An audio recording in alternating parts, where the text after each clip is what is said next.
छात्रों, भौतिक शास्त्र की कक्षा में आपका स्वागत है। आज का जो हमारा विषय है घर्षण, इसका पहला भाग हम पहले वीडियो में बता चुके हैं। आज हम घर्षण के दूसरे भाग को बताएंगे, जिसमें हम घर्षण के प्रकार, घर्षण के नियम एवं ब्रांड कोड के ऊपर चर्चा करेंगे। छात्रों, आज का टॉपिक है घर्षण। इसका पहला पार्ट मैं पहले वीडियो में बता चुका हूँ। अब आज हम पढ़ेंगे घर्षण के प्रकार। तो प्रश्न रहे, स्थैतिक घर्षण, गतिक घर्षण, लोटनिक या विलन घर्षण की परिभाषा दीजिए। ये घर्षण के प्रकार हैं। घर्षण 3 प्रकार का होता है: स्थैतिक घर्षण, गतिक घर्षण एवं लोटनिक घर्षण। हम इनकी परिभाषा के बारे में जानेंगे। यह एक महत्वपूर्ण प्रश्न है तथा परीक्षाओं में आता है। सबसे पहले चर्चा करेंगे स्थैतिक घर्षण पर। यदि एक पृष्ठ को दूसरे पृष्ठ के संपर्क में रखकर खिसकाने का प्रयास करते हैं तथा फिर भी पृष्ठ विरामावस्था में रहते हैं, तो दोनों पृष्ठों के मध्य लगने वाले घर्षण को स्थैतिक घर्षण कहते हैं। इसे हम एक चित्र में या चित्र के द्वारा आपको समझाएंगे। जैसा आपको एक चित्र दिख रहा है, इसमें एक ये ब्लॉक है जिसको एक पृष्ठ पर हम रखे हुए हैं तथा एक घिरनी व्यवस्था से हमने एक डोरी बांधकर नीचे कुछ बांट लटका दिए हैं। तो हम इसमें जब बांट लटकाते हैं और ये जो ब्लॉक रखा है इस पृष्ठ पर, ये खिसकता नहीं है। मतलब इतना इस पर वजन आ जाए कि वह केवल खिसकने की स्थिति पर हो, फिसलने की स्थिति पर, परंतु फिसले ना इस पृष्ठ में गति हो ना अन्य पृष्ठ पर। तो इसको हम क्या बोलते हैं? स्थैतिक घर्षण कहते हैं। मतलब दोनों ही पृष्ठ स्थिर रहते हैं, तो उसको हम स्थैतिक घर्षण कहते हैं। आप देख सकते हैं कि हमने इस जो ब्लॉक है इस पृष्ठ को खिसकाने का प्रयास कर रहे हैं तथा दूसरा पृष्ठ स्थिर है, परंतु दोनों ही पृष्ठ स्थिर रहते हैं एवं एक दूसरे पर खिसकते नहीं हैं। बाह्य बल भी हम बाह्य बल भी लगाया जा रहा है, तो इस स्थिति को स्थैतिक घर्षण कहते हैं। फिर दूसरा घर्षण है गतिक या सर्पी घर्षण। जब एक वस्तु को दूसरी वस्तु के पृष्ठ के संपर्क में रखकर एक समान वेग से चलाया जाता है, अर्थात हम क्या करें कि एक वस्तु को किसी दूसरी वस्तु के पृष्ठ पर रख दिया जाए और उस पर बाह्य बल लगाकर उसको हम चलाते हैं, तो दोनों वस्तुओं के संपर्क पृष्ठों के बीच लगने वाले घर्षण को गतिक या सर्पी घर्षण कहते हैं। जैसे आपको यहाँ पर 2 पृष्ठ दिख रहे हैं, एक ही डस्टर का पृष्ठ हो गया और नीचे एक ये बेंच का पृष्ठ है। अब अगर हम बाह्य बल लगाकर एक वस्तु को दूसरे वस्तु के पृष्ठ पर खिसकाते हैं, तो ये जो खिसक रहा है, इसमें जो घर्षण बल लग रहा है, उसको हम गतिक या सर्पी घर्षण कहते हैं। तीसरा है लोटनिक या विलन घर्षण। अब इसमें क्या होता है, हम जब किसी वस्तु को दूसरे वस्तु के पृष्ठ पर लुढ़काते हैं या लुढ़काने का प्रयास करते हैं, अर्थात जब एक वस्तु को दूसरी वस्तु के पृष्ठ पर लुढ़काया जाता है, तो उनके संपर्क पृष्ठों के मध्य लगने वाले घर्षण को लोटनिक या विलन घर्षण कहते हैं। आपको दिख रहा है चित्र। इस चित्र में आप देख रहे हैं कि ये कोई पहिया है जिसको हम एक समतल पर क्या कराते हैं? लुढ़काते हैं।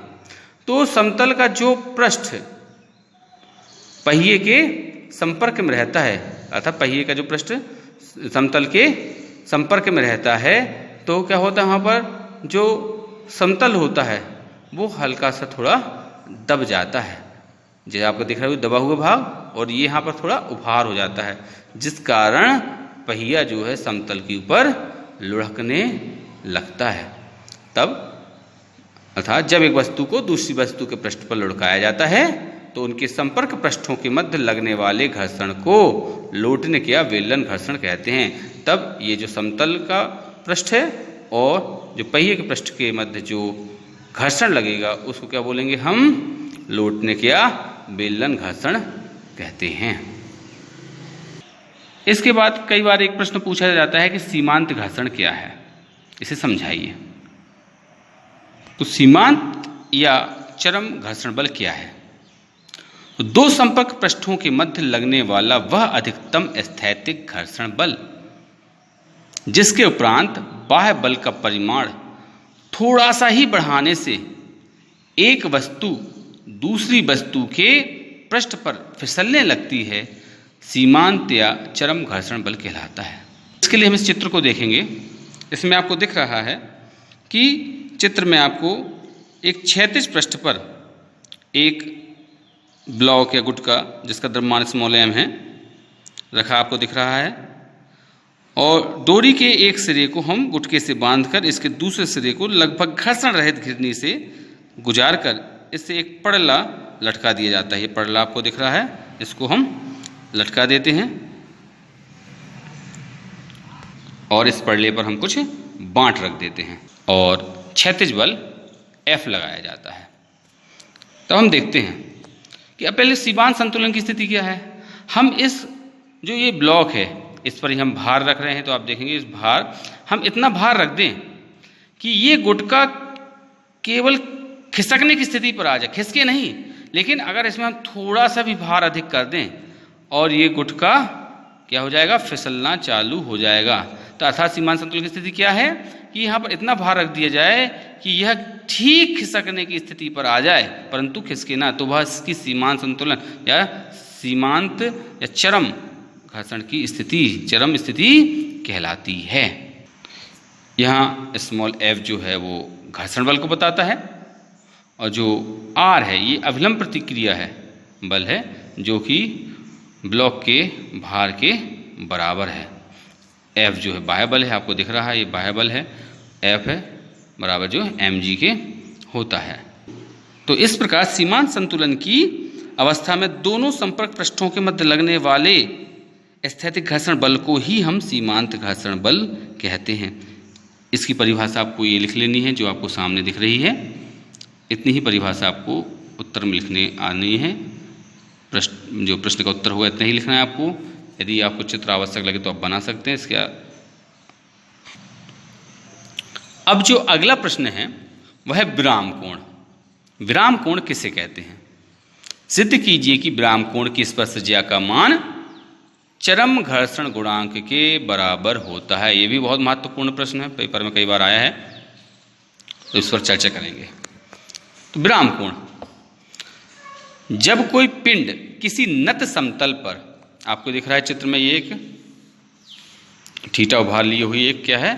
नत समतल है।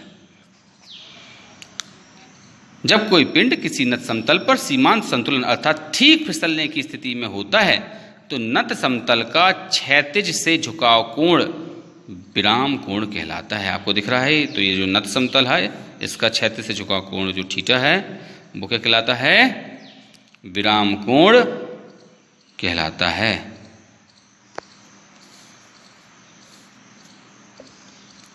चित्र में सीमांत संतुलन की स्थिति में नत समतल पर रखे ब्लॉक पर लगने वाले पड़ल प्रदर्शित हैं। आपको पहले बता दूं कि एक आपका नत समतल है, इस पर हमने कोई एक ब्लॉक रख दिया है और जैसे ही हम थीटा का मान बढ़ाते हैं एक स्थिति ऐसी आ जाएगी कि ये जो ब्लॉक है फिसलना प्रारंभ कर देगा।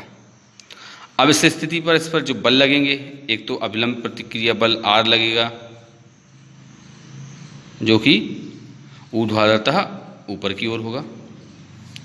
अभिलंब प्रतिक्रिया बल R जो नत समतल के लंबवत ऊपर की ओर होगा।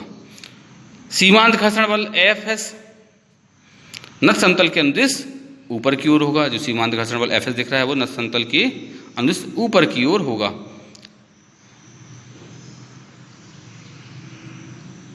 और पिंड का भार mg ऊर्ध्वाधरता नीचे की ओर, आपको ये पिंड का भार दिख रहा है, ये ऊर्ध्वाधरता कितना होगा?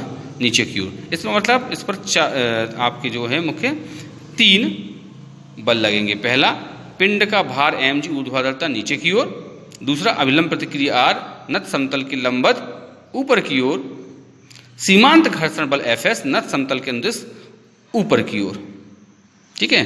अब जो पिंड का भार होता है mg, ये दो घटकों में वियोजित हो जाएगा। जो लंबवत घटक होगा या लंबवत अवयव वो क्या होगा आपका mg cos थीटा होगा, और जो अनिर्दिष्ट घटक होगा वो क्या होगा mg sin थीटा, अर्थात नत समतल के लंबवत घटक का या अवयव mg cos थीटा तथा नत समतल के अनिर्दिष्ट अवयव बराबर mg sin थीटा। अवयव या घटक एक ही चीज है, कई बार घटक लिख देते हैं या अवयव लिख देते हैं। अब संतुलन की स्थिति में क्या होगा? संतुलन की स्थिति में mg cos थीटा जो आपका मान आया है, तो संतुलन की स्थिति में जो होगा, जो r बराबर mg cos थीटा होगा, अर्थात जो आपका अभिलंब प्रतिक्रिया होगी r वह mg cos थीटा के बराबर होगा। आपको दिख रहा है r जो है चित्र से mg cos थीटा के बराबर होगा। इसी प्रकार जो घर्षण बल है Fs वह mg sin थीटा के बराबर होगा। आपको दिख रहा है Fs जो होगा किसके बराबर होगा? mg sin थीटा के बराबर होगा। इनको क्रमशः समीकरण 1 व समीकरण हम 2 देंगे। अब क्या करेंगे हम? समीकरण 2 में समीकरण 1 का भाग दे देंगे। आप देख रहे हैं समीकरण 2 Fs बराबर mg sin थीटा, इसमें समीकरण 1 का भाग दे देंगे हम, तो आ जाएगा Fs बटे r बराबर, तो Fs का मान रखेंगे तो mg sin थीटा और r का मान रखेंगे तो mg cos थीटा।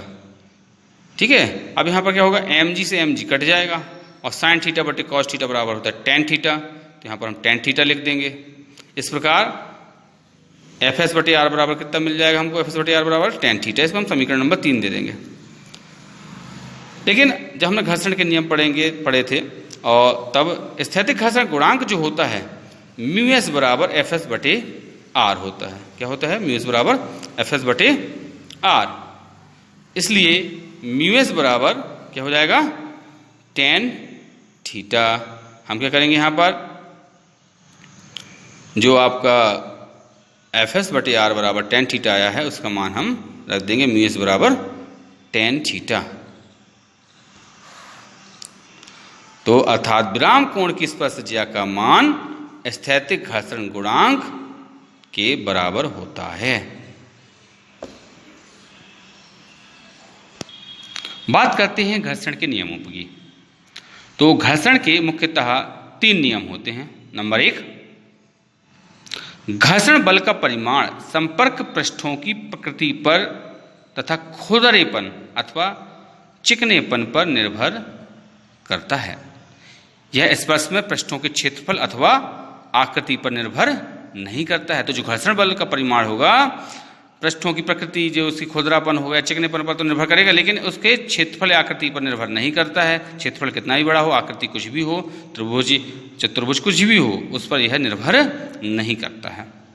दूसरा, घर्षण बल सदैव संपर्क पृष्ठों के समांतर या स्पर्शील तथा गति की दिशा के विपरीत लगता है।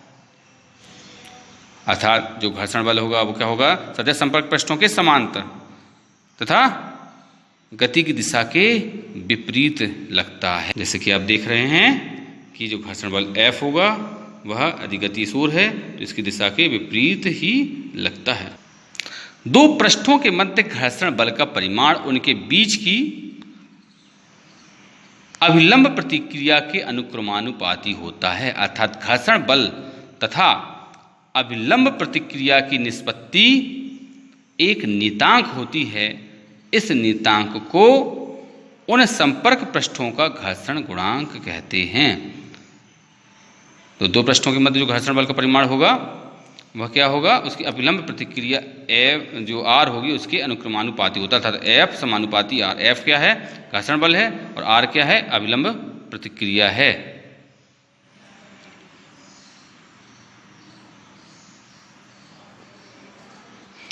तो समानुपाती हटाएंगे तो F बराबर क्या जाएगा?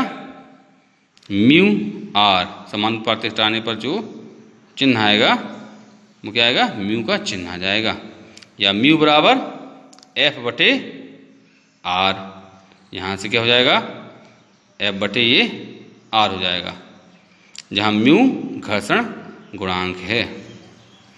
अब यदि वस्तु सीमांत संतुलन में है, म्यू बराबर F/R, जहाँ म्यू बराबर घर्षण गुणांक है। यदि वस्तु सीमांत संतुलन में है तो घर्षण गुणांक को स्थैतिक घर्षण गुणांक μs कहते हैं। यदि सीमांत संतुलन में तो उसको हम μs के रूप में लिख देंगे। तो सीमांत घर्षण बल Fs बराबर μs इंटू आर, तो ये म्यू की जगह क्या कर देंगे, μs कर देंगे, तो आर का गुणा हो जाएगा, तो F बराबर μs इंटू आर। यदि वस्तु एक समान वेग से गतिमान है तो घर्षण गुणांक को गतिक घर्षण गुणांक म्यू के कहते हैं, ठीक है ना। और यदि तो एवं गतिक घर्षण बल का जो मान होगा वो F के बराबर क्या हो जाएगा, म्यू के इंटू आर।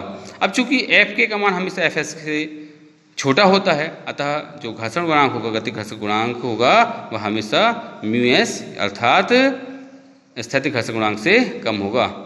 अतः किन्हीं भी दो पृष्ठों के लिए गतिक घर्षण गुणांक म्यू के सदैव स्थैतिक घर्षण गुणांक μs से कम होता है, अर्थात घर्षण गुणांक का कोई मात्रक नहीं होता है। आपको याद रखना है, घर्षण गुणांक का कोई भी मात्रक नहीं होता है।